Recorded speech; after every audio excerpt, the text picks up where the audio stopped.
Prije 2 godine nekako se, ajmo reći, preko noći sve mi zamutilo i koliko god me veselilo biranje novih naočala, isprobavanje i takvih stvari, moram priznati da je s vremenom to postala velika muka i veliki napor. Iako sam neke uloge sad izgradila sa naočalama, sve mi je teže pratiti tekst bez njih, to jest uopće ne mogu pratiti tekst bez njih, iako ja dobro jako da vidim na daljinu, jako loše naravno vidim na blizinu.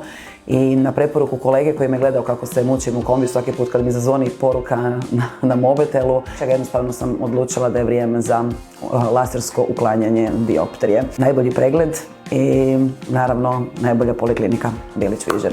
Nije bilo druge opcije.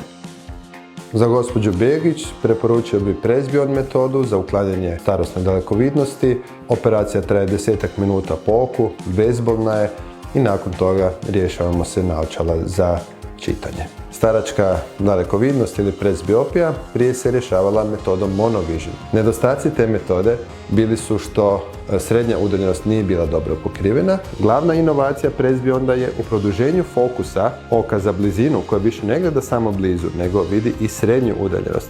Oko za daljinu vidi daljinu i srednju udaljenost. I vraća se suradnja oba dva oka koja doprinosi sve ukupno puno boljem vidu.